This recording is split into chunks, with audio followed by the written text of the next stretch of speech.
5 ways in which you can increase your chances of interviewing at companies and hopefully getting a job. When we apply to jobs as developers, designers, whatever field we are, we get rejections a lot. It's almost like we are used to it. For some people, this can be discouraging. It can make them less motivated and they'll begin to doubt their career and things like that. And the job market is like a competition. People are applying from different parts of the world, especially for remote roles. So when you're applying for a job, there are almost 1,000 people, if not more, applying for that same job. So it's usually a tight competition and almost like a race. And it can be challenging sometimes. But amidst all this competition, there are several ways in which you can increase your chances at interviewing at some companies for some roles you are interested in. In this video, I'll be highlighting 5 of them. I also want to say this up front that these 5 things may not apply to everybody because we are all different people, and yes, not everybody may be comfortable doing what person A or person B is doing. But I hope that from these 5 things you can pick at least 1 or 2 that you can use to improve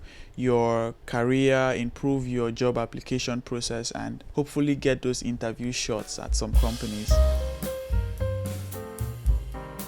Hello and welcome back to my YouTube channel. If this is your first time here, my name is Dillion, and on my space here I share my experiences in my technical career and also in my life. If these are things you would love to see more of, then please hit the subscribe button. Like I said at the beginning of this video, I'll be highlighting 5 ways in which you can increase your chances of interviewing at companies, and hopefully those interviews lead to a positive job offer or something. But anyways, let's jump straight to it. The first way you can increase your chances is by building projects. This is regardless of whatever field you are, be it front end, be it back end, be it technical writing, be it design, be it any of the different fields in IT or tech that we have. You need to have projects that serve as proof and evidence that you have the skills you claim to have or you are knowledgeable as you claim to be. Recruiters or companies are not just looking for word of mouth. They are not just looking for, I am a good front-end developer, I know React, I know TypeScript, or I'm a good back-end developer, I know databases, I know this and I know that. They want to see projects that serve as proof, projects that can truly validate those skills. So this is important to have. I feel like it's probably obvious, you already knew that, but for those who may not know, you need to have such proof. The second way of increasing your chances is by sharing what you build and also what you learn.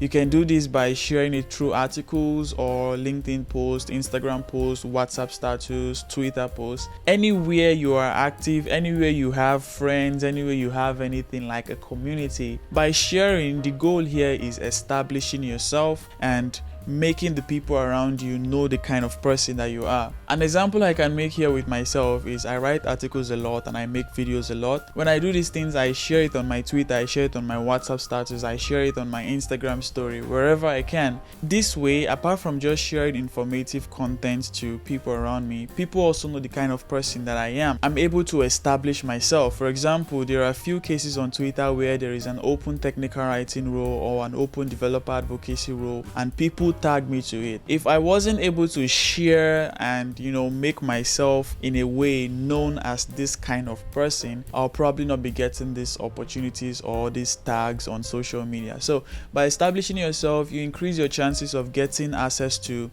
some opportunities, that is friends sharing them with you because they believe it will be helpful to you, or in some cases you may even get referrals. Somebody in a company is looking for a back-end person, and because you have shared projects and people around you have seen the kind of things you can do, in such cases you can get referrals. The third way you can increase your chances of getting interviews at companies is by networking. Like I said at the beginning of this video, not all these things may apply to everybody because, for example, in the case of networking, some people may be extroverted or they don't just like meeting new people. So this may not apply to you, but in my experience, networking has really helped me. And networking here is not just networking with the big people in tech, the people who are popular, influencers or all of that, but even networking with your peers, your mates, the people you are still learning the whole programming thing together with. You can network with them. And networking also is not like by force. It shouldn't be forced. It's not like you go to somebody's DM and like, you must be my friend, I must network with you, we just have to network. I don't know how I want to do it.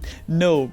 Networking should come as natural as possible. Of course, you can reach out to people directly, like, I want to know you more, I want to be your friend, I want to learn from you. However you put it, that is up to you. But I would definitely recommend that it is natural. And natural here can mean like through online communities, WhatsApp groups, Telegram groups, Discord communities, live conferences, or it could also be by physical meetups, physical conferences. But yeah, by doing all of these things, you are still able to, as I said in point 2, establish yourself, show people the kind of person you are, also help people, and all of these things can lead to referrals and it can lead to access to opportunities. The fourth way you can increase your chances is by building your social presence. This again may not apply to everybody because some people don't care about the follower count, they don't care about the people following them, they don't even care about the people that they're following. Social media for them is just a place to rest and have fun, and they're not ready to make it official or formal. But in my case, building my social media presence, like my Twitter and like my Instagram for example, has also helped me in some ways where there are open opportunities and people think of me. Because still pointing back to point 2,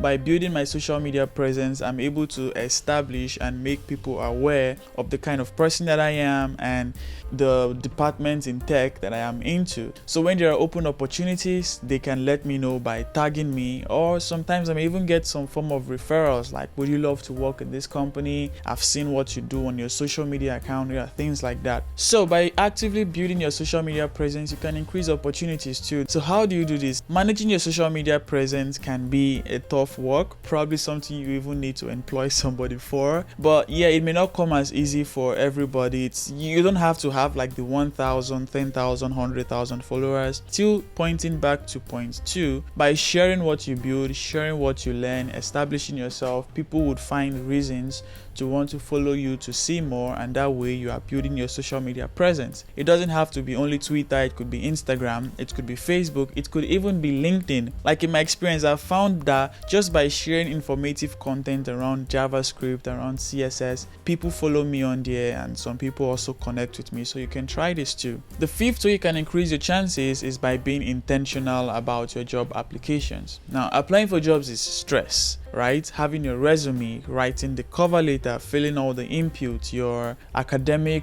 experience, your work experience, all of these things that are in your resume, and you still have to enter into this job application form. It can be stressful, I understand, but by being intentional, you can actually increase your opportunities, even though the market is a very tough competition. So what do I mean by being intentional? By making your research before applying to a company. If you apply to 50 companies at once and you just send the same resume, the same cover letter, yeah, you may actually get some responses. Some of them may reach back at you, but if you are able to tailor your resume and your cover letter to actually fit the job you're applying for, which is of course as a result of the research that you have done, being intentional, that can increase your chances. Because let's say you're applying for a back-end role, a back-end development role for example, and then you send a resume where you are including your responsibilities as maybe a full stack person or a front-end person or a designer or as a writer. Yes, all of those skills are important, they are relevant,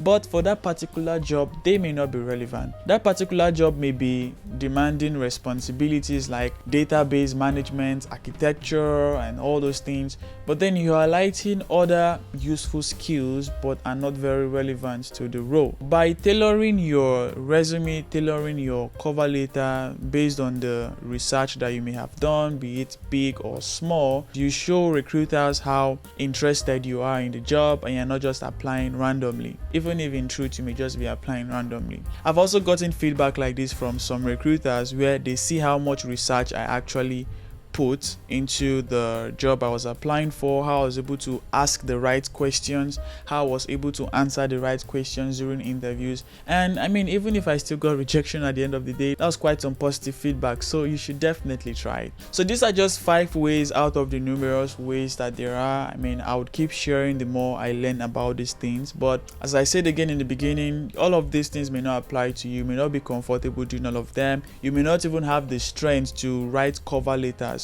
Probably the kind of person that when you see a job and it has a cover letter, you ignore it. But I hope that from the other things that I've mentioned, you're able to pick like 1 or 2 that can improve your approach towards job applications and hopefully you get that interview spot at the company, and hopefully you also get a job. If you enjoyed this video, please give it a like. Also subscribe for more, because I really share my experiences a lot on YouTube here. And you can also share this video with your developer friends, your designer friends, well, whoever you believe would find it helpful. Peace.